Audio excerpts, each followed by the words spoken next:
vais vous raconter la fois où j'ai été harcelé sexuellement à un entretien d'embauche. Je me souviens, c'était dans une agence de com et je suis arrivé vers 19 h pour passer l'entretien. Et j'arrive dans la boîte et il n'y a plus personne à part le directeur. Et avec ma copine de l'époque, on est prévu d'aller au ciné après l'entretien. Donc voilà, je passe l'entretien. Et quand j'arrive, le mec il me dit ça va être en 2 étapes. Une première étape très classique et une deuxième étape moins classique. Donc je passe la première étape où c'est des questions vraiment classiques sur mon parcours, etc. Et vient la deuxième étape.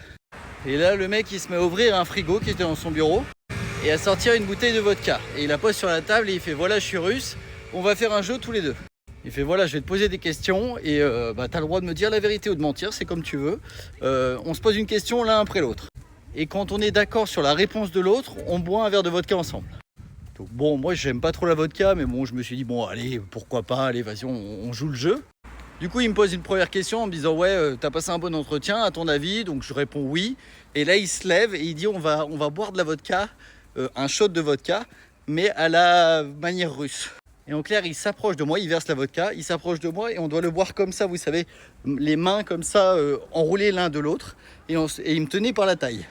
Alors je trouvais ça très bizarre, mais j'avoue, je l'ai fait en mode, je sais pas, j'étais aussi dans les conditions de l'entretien, je pense, et voilà quoi. Et il a continué comme ça à me faire boire des shooters et des shooters de vodka.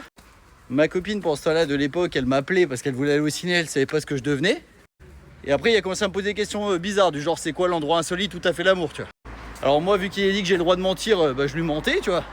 Alors que moi, je posais des questions classiques du genre, je sais pas, qu'est-ce que t'as fait de ta journée, tu vois, je savais pas quoi poser comme question. Et à un moment, il me pose une question, il me fait qu'est-ce que tu pourrais faire pour moi qui pourrait m'impressionner? Je sentais là où il voulait en venir et j'avais pas envie d'aller là-dedans.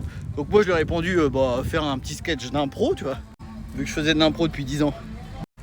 Et là, il me répond ouais, j'ai des personnes en entretien qui sont parties dans les toilettes et qui sont revenues à poil. J'ai fait ok, bizarre. Et là, il me fait qu'est-ce que moi je pourrais faire pour toi pour que je puisse t'impressionner?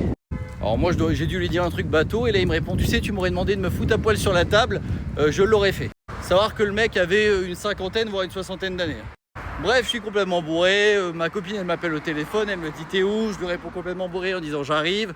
Je dis au mec que je dois partir et il commence à me dire que lui il participe à des soirées mondaines où il arrive à poil avec juste un nœud papillon et qu'il organise des soirées chez lui où il visionne des pièces de théâtre. Et il commence à dire si tu veux je t'invite un jour.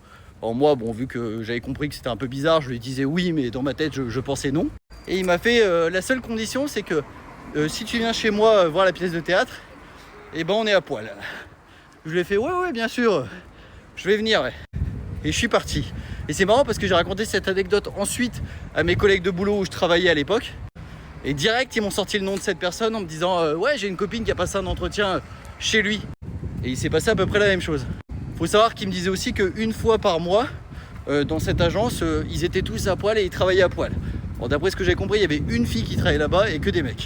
Bref, c'était n'importe quoi et voilà. Et vraiment, moi, je me suis dit que si t'étais une fille, c'était encore pire parce que pour le coup, t'es une fille, quoi. Alors, je vous dirai pas le nom de la personne parce qu'en vrai, ça date d'il y a 15 ans au moins. Mais dans tous les cas, il y a peut-être des gens qui le connaissent au final. Et si je vous parle de ça, c'est parce que j'ai un spectacle sur les relations toxiques et qu'au final, il n'y a rien de plus toxique que des recrutements toxiques avec des personnes de ce type. Et je joue mon spectacle du mercredi au samedi qui parle des relations toxiques et des peurs. N'hésitez pas à venir me voir, c'est à Lyon. Bisous.